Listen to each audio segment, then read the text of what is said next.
지난주에 이어서 오늘도 아브라함 이야기를 함께 나누려고 합니다. 오늘 말씀 또 지난주의 말씀은 여러분 혹시 기억할지 모르겠는데 2023년 우리가 여름 수련회 때 공과 때 했던 말씀입니다. 그때 아브라함에 대한 이야기들을 함께 나눴었는데 오늘 이야기를 함께 나누면서 이렇게 여러분들께 질문하며 시작하려고 합니다.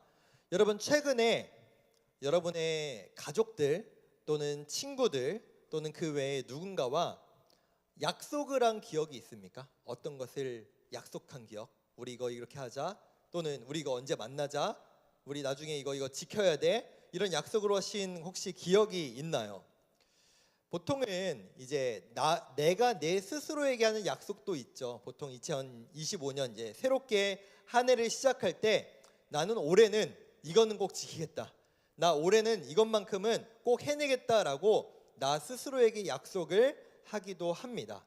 그럼 여기서 한 가지 더 질문 드려보겠습니다. 여러분은 혹시 여러분 스스로에게 했던 약속, 또는 여러분이 여러분의 가족 또는 친구와 했던 약속을 잘 이행하고 지키셨습니까? 아니면 잘 못 지키고 어겼습니까? 하나 더, 여러분은 그 약속을 못 지켰을 때 되게 그 상대방에게 미안한 마음을 가지셨나요? 아니면 그 상대방에게 야, 사람이 어떻게 약속을 다 지키냐, 못 지킬 수도 있지, 어길 수도 있지 라고 하는 뻔뻔한 마음을 가지셨습니까? 여러분 그래요. 약속이라는 거는 우리의 일상에 있어서 안 할 수가 없어요. 그러니까 우리가 보통 약속하면은 이제 여러분들 뭐 손가락을 걸고 약속하진 않잖아요. 보통은 사람과 사람 간에, 또는 사람과 어떤 단체 간에, 또는 내가 내 스스로에게 어떤 것을 정하고 약속하는 일은 너무 많아요. 우리 사회의 모든 체계들이 어떻게 보면 다 약속 가운데 있죠. 여러분들이 학교 가는 시간도 어떻게 보면은 학교와 여러분 사이에 하나의 정한 약속이고, 오늘 우리가 11시에 예배를 드리는 것 또한 우리가 일주일에 한 번 하나님께 드리는 예배의 시간을 약속을 정한 거고, 또 여러분이 여러분 친구와 어떤 이야기를 하면서 야, 우리 언제 만나자, 우리 언제 이거 하자 라고 했던 것도 그냥 지나가는 말로 그냥 인사말로 한 거예요 라고 할 수 있지만, 그것도 어떻게 보면 하나의 약속이죠. 그래요, 우리는 모든 것에 있어서 어떻게 보면 약속을 수도 없이 많이 하며 살아갑니다. 그런데 우리는 그 약속을 잘 지키는 경우도 있지만 잘 못 지킬 때도 있죠. 근데 그 약속을 못 지키는 부분에 있어서 서로가 다 이해할 수 있는 부분, 그래, 사람이 어떻게 약속 다 지키겠니, 너가 어쩌다 이거 한번 실수한 거겠지, 이런 부분도 있겠지만 어떤 부분에 있어서는 상대방이 나를 존중하지 않는구나, 쟤는 나랑 약속한 것을 별로 중요하게 여기지 않는구나 라고 여기게 되면, 그런 생각이 들게 되면은 여러분 어떻게 돼요? 그 사람과 나와의 관계는 깨지죠. 좋지 못하게 됩니다. 그 사람을 못 믿게 돼요. 약속이라는 것은 잘 지켜질 때 이것은 상대방을 존중하는 거고 중요하게 여기는 거고, 그 관계가 건강하게 유지될 수 있는 거죠. 여러분 이것은요, 사람과 사람 간의 관계에서도 당연한 거지만 우리가 하나님을 대할 때, 또 하나님께서 우리를 대할 때 어떤 관계인지를 보여주는 가장 중요한 기준이기도 합니다. 우리가 이 전제를 가지고 오늘 말씀을 함께 나눠보기를 원하는데요, 우리는 지난 주일에 하나님께서 아브라함에게 하나 약속을 하세요. 갑자기 아브라함을 향해서 뜬금없이 나타나셔서 하나님을 믿지도 않는, 오히려 우상을 만드는 아버지 집에 살고 있는 아브라함이라는 사람을 하나님께서 갑자기 찾아오셔서 이렇게 말씀하십니다. 되게 일방적으로 말씀하시죠. 내가 너에게 복을 줄 거다, 그리고 너는 복이 될 거다 라고 하시는 하나님의 약속과 말씀이 아브라함에게 임합니다. 그리고 이 아브라함은 그 하나님의 말씀을 믿었고 그 약속을 믿었기 때문에 하나님께서 말씀하시는 대로 자신의 아버지의 집, 고향 친척 땅을 떠나서 하나님의 말씀하시는 곳으로 갔죠. 그러니까 하나님께서 약속을 하셨고 아브라함은 그 약속을 믿었고 떠날 수 있었던 겁니다. 그게 우리가 지난주에 나눴던 창세기 12장의 내용이었어요. 그리고 나서 우리가 지금 15장까지 왔는데 12장과 15장은 어떻게 보면 되게 짧아 보이지만 이 사이에 이미 한 10년에서 15년 정도의 시간이 흘렀어요. 시간이 많이 흘렀죠. 시간이 많이 흐른 상태인데 이 사이에 어떤 일들이 있었냐? 우리가 읽었던 바로 15장의 바로 앞장인 14장에는 어떤 내용이 있냐면은 역사적으로 큰 전쟁, 그리고 성경에 나오는 첫 번째 전쟁이 기록되어 있습니다. 바로 뭐냐면은 지금의 이스라엘 땅으로 보여지는 가나안 땅에 있는 어떻게 보면은 이게 왕국이라고 해야 될지는 좀 애매한 부족 국가들이죠. 부족 국가들 5개가 있었는데 이 5개의 나라들이 여러분 메소포타미아 쪽의 문명과 원래 그 아브라함이 원래 살던 쪽도 그 메소포타미아 문명 그 티그리스강 히브리스 무슨 강이죠? 티그리스강 무슨 강이죠? 무슨 강이죠? 나 갑자기 이름 생각이 안 나요. 어쨌든 그 강이 흐르는 그쪽의 문명 가운데 큰 왕국이 하나 있었어요. 바로 그게 뭐냐면은 엘람이라고 하는 왕국이에요. 그건 여러분 역사적으로 찾아봐도 나오는 왕국이거든요. 근데 원래는 이 가나안 땅, 지금의 이스라엘 땅에 살고 있던 이 부족 국가들이 그 엘람 왕국에 조공을 바치면서 속국으로 있었는데 이 거리가 꽤 멀거든요. 거리가 한 3-4천 킬로 정도 꽤 멀어요. 그런데도 이제 조공을 바치는 관계였는데 이 5개의 부족 국가들이 이 메소포타미아 문명에 있는 이 왕국에 반란을 일으킨 거예요. 어떻게 보면은 싸우자 이렇다기보다는 우리 이젠 더 이상 너에게 조공을 바치지 않겠다라고 선포를 한 거죠. 그게 여러분 지도를 보시면 이렇습니다. 여러분 빨간색이 보시면 저 4개국의 메소포타미아 문명에 있는 저 왕국의 4개국과 저기 초록 파란색으로 보이는 가나안 땅에 있는 대표적으로 소돔과 고모라, 여러분 들어보셨을 거예요. 저 소돔과 고모라를 포함한 5개의 부족 국가가 저 엘람 왕국을 포함한 4개국에 전쟁을 선포한 거예요. 우리 이제 너희 말 듣지 않겠다라고 해서 저 4개국과 5개국이 전쟁을 하게 됐습니다. 국제전이죠. 국제 연합 전쟁이었습니다.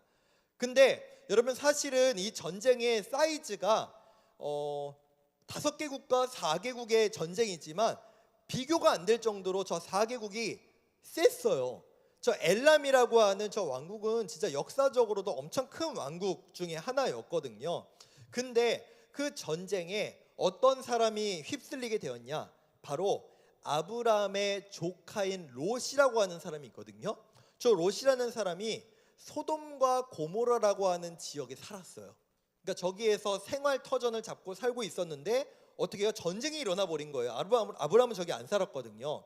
그러다 보니까 저 더 센 왕국의 국가들이 소돔과 고모라에 살고 있던 사람들, 롯을 포함한 사람들을 포로로 끌고 갔거든요.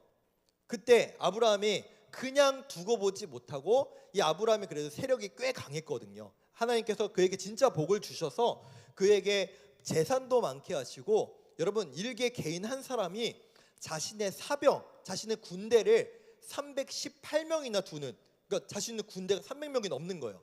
자신의 군대 그 318명을 데리고 저 엘람 왕국, 저 왕국의 일부 군대겠죠, 싸워서 롯을 구출해냅니다. 여러분 이런 거예요. 예를 들어 이런 겁니다. 저같이 키도 작고 별로 힘도 안 센 사람이 학교에 일진이 있어요. 근데 일진이 내 것을 뺏어갔어.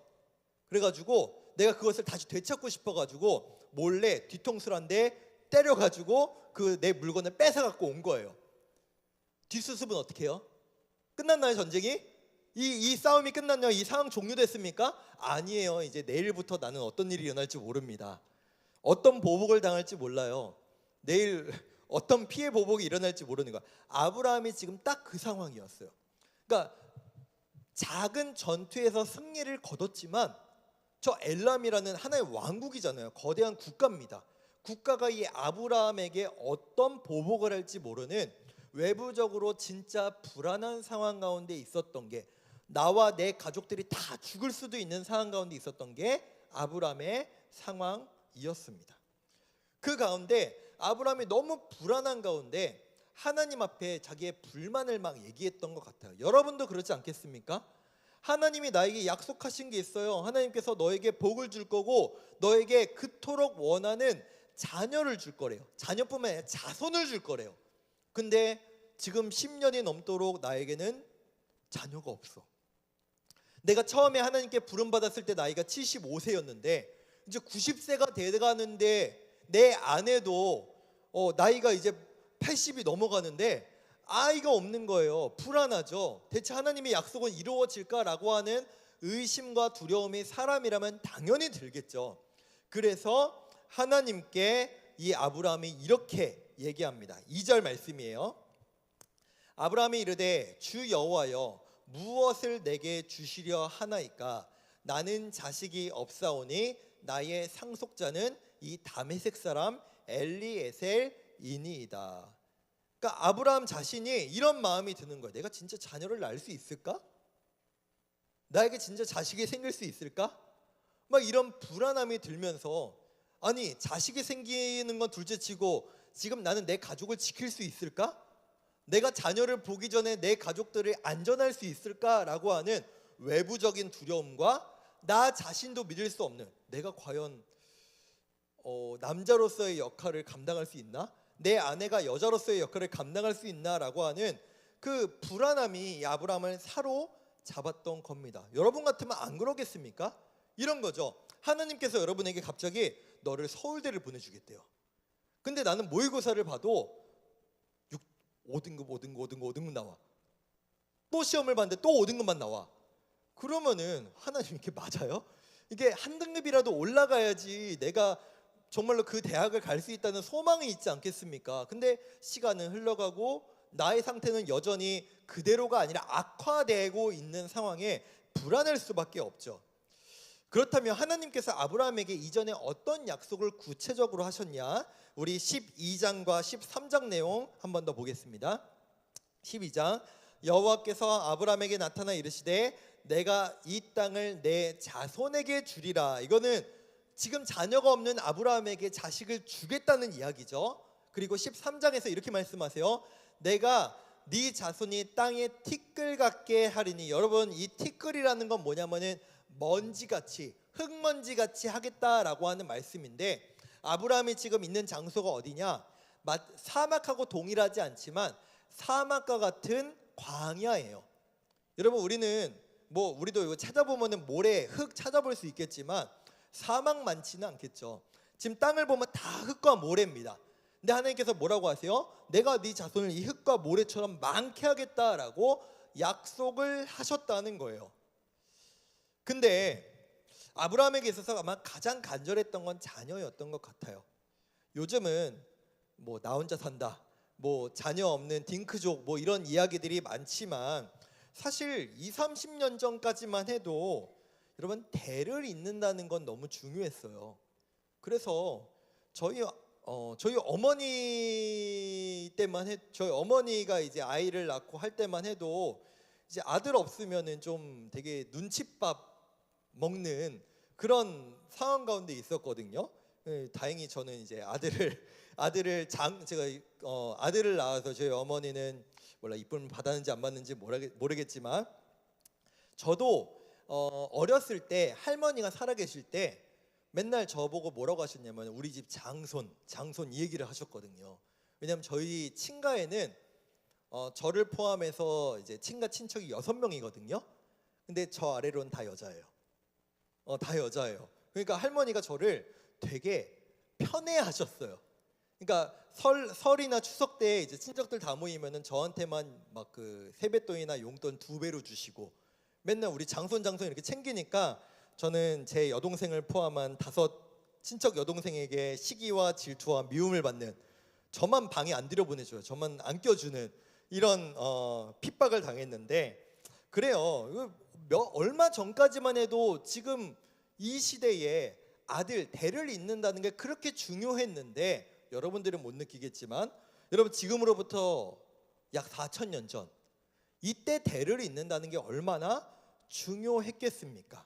그런 아브라함에게 하나님께서 내가 너에게 자녀 주겠다, 걱정하지 마라 라고 말씀하셨다는 거죠.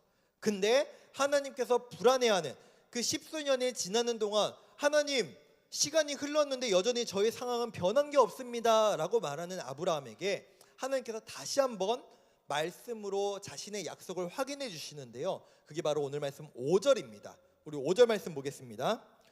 그를 이끌고 밖으로 나가 이르시되. 여러분, 하나님께서 이렇게 친절하세요. 야, 내가 말했으면 좀 믿어. 저희 집도 그런 것 같아요. 저희 집 딸내미가 되게 의심이 많아요.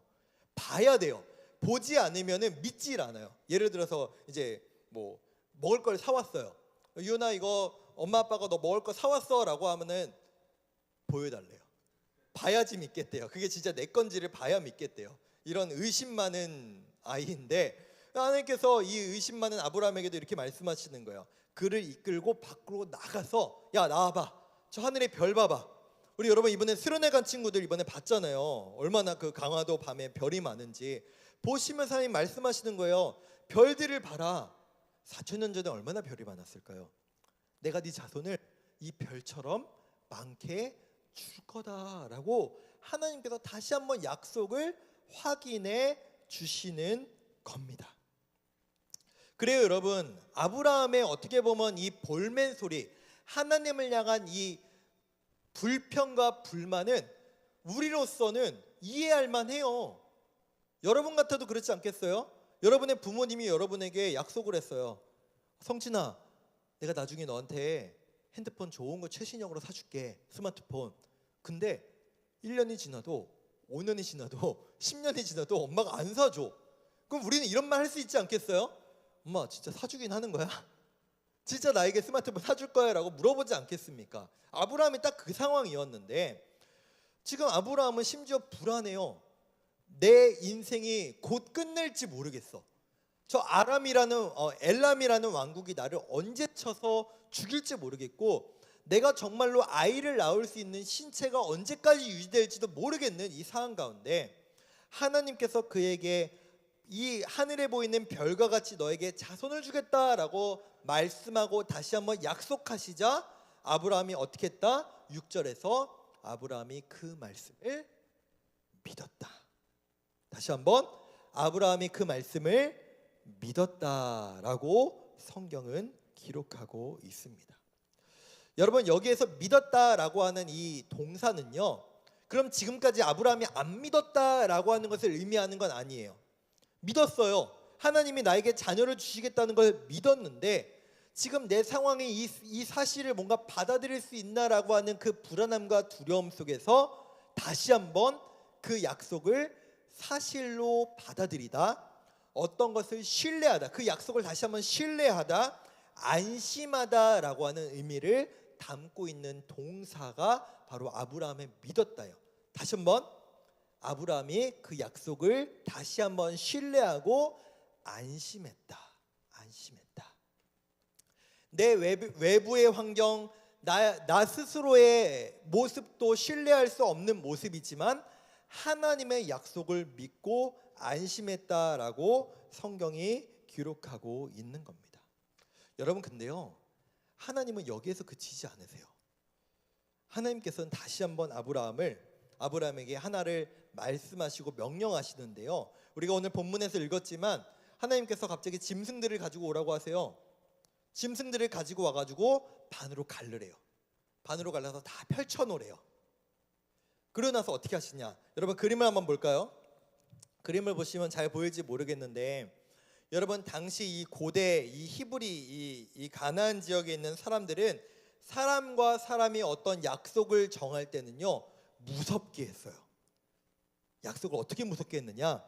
이게 지금 하나님께서 말씀하시는 것과 같이, 여러분, 하나님은 되게 우리의 입장에서 말씀해 주시는 거예요.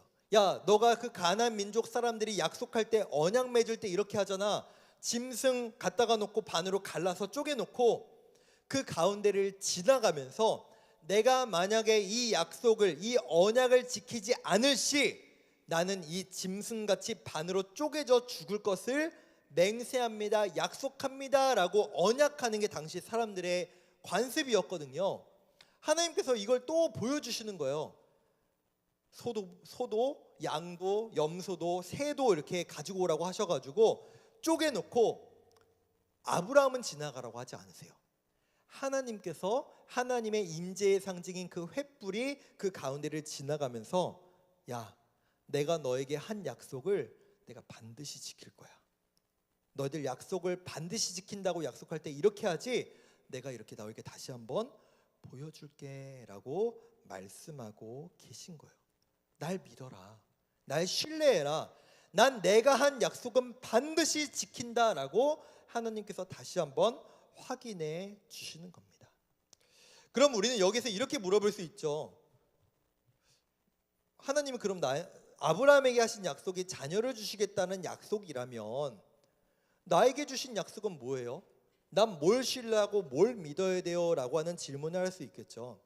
여러분, 성경에서 하나님을 포함한 예수님께서도 우리에게 수많은 약속들을 주셨는데요, 그 중에서도 대표적인 두 개를 함께 좀 보도록 할게요. 첫 번째 말씀 볼게요. 마태복음 28장 20절, 내가 너에게 분부한 모든 것을 가르쳐 지키게 하라. 볼지어다 내가 세상 끝날까지 너희와 항상 함께 있으리라. 하나님 약속하셨어요. 나는 너희를 결코 떠나지 않겠다. 나는 항상 너희와 함께 있겠다. 너희는 느끼지 못할지 모르지만, 너희는 내가 보이지 않겠지만 나는 너희와 언제나 함께 하겠다라고 예수님께서 마태복음 28장 마지막에서 약속하셨죠. 뿐만 아니라 우리에게 더 핵심적인 진짜 중요한 약속을 하나 주셨는데, 요한복음 3장 16절입니다. 함께 볼게요. 하나님이 세상을 이처럼 사랑하사 독생자 예수 그리스도를 주셨으니 이는 그를 믿는 자마다 멸망하지 않고 영생을 얻게 하려 하심이라. 나를 믿으면 너희는 결코 망하지 않을 거다. 나를 믿으면 너희는 꼭 영생을 얻게 될 것이다 라고 하나님께서 예수 그리스도를 통해서 우리에게 약속하시고 말씀하셨다라는 겁니다. 그리고 우리에게 오늘의 이 아브라함 이야기를 통해서 다시 한번 말씀하시죠. 내가 너에게 한 약속은 반드시 지킬 것이니 너희는 나를 신뢰하고 믿으라 라고 말씀하십니다. 말씀을 맺겠습니다. 사랑하는 고등부 여러분, 이 하나님을 신뢰하기를 간절히 원합니다. 그렇죠. 우리는 때로는 저희 집 딸내미처럼 뭔가를 봐야만, 뭔가 증거가 있어야만 믿을 수밖에 없는 참 나약하고 참 의심 많고 참 부족한 사람이 우리일지 모릅니다. 그러나 우리 하나님께서는 우리에게 이렇게 다시 한번 말씀하시죠. 나를 믿어라. 나는 영원히 너희와 함께 할 거다. 나는 너희의 인생이 결코 망하지 않게 할 거다. 나는 너희를 반드시 구원해낼 것이고 나는 너희와 영원히 저 천국에서 함께 할 것이다 라고 말씀하고 계시죠. 때론 우리의 삶이 이 아브라함처럼 외부적으로 참 어렵고 답이 없고 앞이 보이지 않는 상황이 있거나 내가 내 자신을 신뢰하지 못하고 믿지 못하는 그런 총체적 난국 가운데 있을지도 모르겠습니다. 그때 외부적인 세상을 보지 마십시오. 나를 보지 마십시오. 하나님을 바라봄으로 내가 너를 지키고 인도하고 함께하고 구원하겠다라고 말씀하시는 그 하나님을 신뢰하고 그 하나님 가운데 나아갈 수 있는 저와 여러분들 되시기를 간절히 소망하고 축복합니다. 우리 그 마음으로 이 찬양의 고백을 온전히 올려드리겠습니다.